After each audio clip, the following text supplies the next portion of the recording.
After Islam Makhachev dominated Jack Della Maddalena and claimed a second UFC title, the MMA world went wild. The conversation immediately shifted to a single question: who can actually beat him? Fans and analysts are divided, with most pointing to either Kamaru Usman or Ilia Topuria as the most realistic threats. Alexander Volkanovski, one of the few fighters who ever pushed Makhachev to the brink, believes Usman is the toughest matchup, noting how strong he looked against middleweight contender Khamzat Chimaev. On the other side, Demetrius Johnson is rooting for a Makhachev versus Topuria showdown, arguing that Topuria's speed, knockout power, and unpredictable style could make the fight chaotic. Then there's Shavkat Rakhmonov, who chimed in to remind everyone that he's still a serious danger at welterweight. With his size, elite wrestling, and undefeated record, he has a legitimate case for being the biggest threat in the division. At this point, Makhachev's next opponent will almost certainly come down to either Usman or Topuria, two completely different styles, each dangerous in their own way. Of course, Topuria would need to defend his lightweight title at least once before even considering a move up. With Makhachev now holding 2 belts, the double champ era has officially begun, and the entire MMA community is trying to figure out who, if anyone, can solve the puzzle that is Islam Makhachev. Let's take a look at the reactions. Usman can be a problem. We've seen how you've done well against Chimaev as well. Yeah. That can be definitely, yeah, you're probably right, probably, and he doesn't take an unnecessary risk. So he's a smart. So I think Usman will be Islam's toughest challenge. Won't take any unnecessary risk. Can stick to a game plan. See, now, I ain't gonna lie to you guys, I want to see Ilia Topuria versus Islam now. I want to see it even more now. Dude, Ilia versus Islam White House. Make it happen, Dana. Make it happen. Ilia Topuria, the lightweight champion and Islam Makhachev's biggest rival, had plenty to say after the UFC 322 main event. Moments after Islam's dominant win over Jack Della Maddalena, Ilia jumped on Twitter and fired shots at both fighters. He claimed Jack needed an entire training camp focused only on wrestling, calling him a disappointing champion and telling him to go to Georgia if he wanted to actually learn something. Then he turned his attention to Makhachev, saying Islam lacked the one thing he couldn't train: emotion. Ilia called Islam the most boring fighter in the sport and said he was more convinced than ever that he would put him to sleep.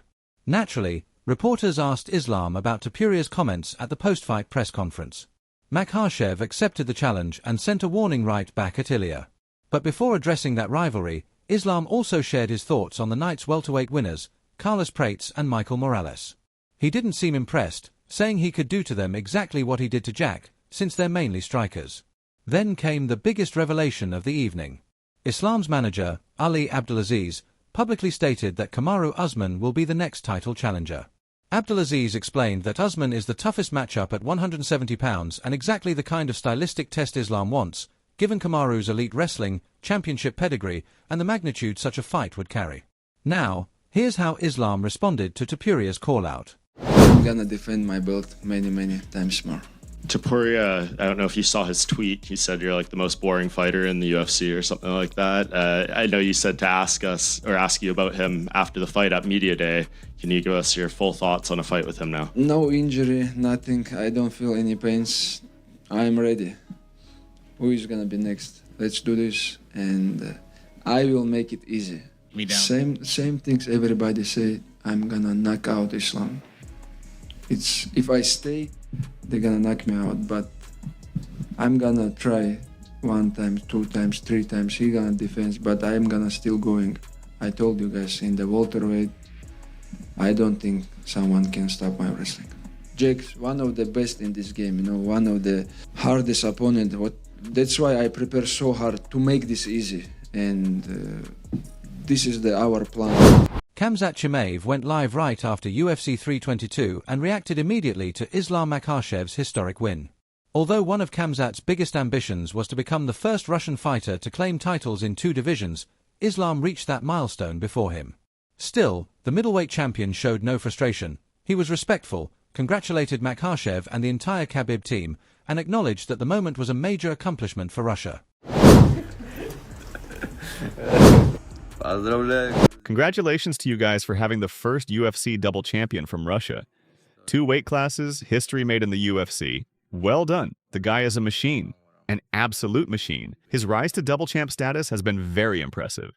Islam Makhachev also addressed the chaos that broke out during UFC 322 after his teammate, John Paul, became involved in a major altercation with Dillon Danis. The broadcast briefly cut away as the two clashed near the media section, with Paul landing several heavy shots to the back of Danis's head. Security rushed in, subdued Danis, and removed him from the arena. Paul, one of the UFC's newest signings who has been gaining attention all week and even earning a viral nickname, definitely left an impression with the incident, which quickly became one of the night's biggest talking points. Danis, however, didn't come out of it unscathed. He has now been banned from attending future UFC events. When you talk about someone like last 5 years you talk about someone, when you meet them, you have to answer what you said, And today, I don't think he answered, And he say a lot of bad things about our team, and today he coming and somebody just meet him. He talk about this guy's bad, and today the guys just meet him. That's it. Dana said he's banned from UFC events for life. He have to ban from this country. Ian Gary wasn't impressed with Jack Della Madalena's performance tonight, criticizing it as one of the weakest title defenses in UFC history and suggesting Jack looked barely prepared for the challenge. Meanwhile, Dana White offered a major clue about Islam Makhachev's next move. While discussing the upcoming UFC event at the White House, he explained that the card won't be framed as America versus the world, but will instead focus on putting together the biggest possible fights. When asked whether Makhachev might headline, Dana didn't dismiss the idea, saying Islam could absolutely end up as the main event. Both Makhachev and Ilia Topuria have shown interest in fighting on that card, increasing the likelihood of one of them headlining. On top of that, Kamaru Usman is also a strong candidate for the event. Since he trains out of Fort Lauderdale, Florida, the UFC may want to feature him prominently, even though he represents Nigeria, making an Islam versus Usman showdown especially attractive. So what do you think, fight fans? Who has the best chance of stopping Islam Makhachev at welterweight? Drop your thoughts in the comments. Getting the sense we're going to hear the words White House quite a lot from fighters over the next few months. Islam is already calling for that. Is that, for you, would you be happy putting a non-American main event on that card? Yeah, it's not America versus the world. It's what's the best card we can build. So could Islam end up on the White House? We're talking about him possibly, GOAT talk here, depending on what he does in his next couple of fights. So it's a possibility. I love these guys. It's like the guys that are just coming off the Contender. I mean, you got Jack Della, who tonight was the champion, defending against a potential GOAT, and then you got the other guys that were on the card tonight, and then throwing a kid like Ewing. It's awesome. It's what makes this sport so fun. All right, MMA fans, let's hear from you. Who do you believe should get the next shot at the welterweight title? Carlos Prates, Michael Morales, Kamaru Usman, or maybe even Ilia Topuria if he successfully defends his lightweight crown? Share your predictions and opinions in the comments. That wraps things up from MMA Psycho.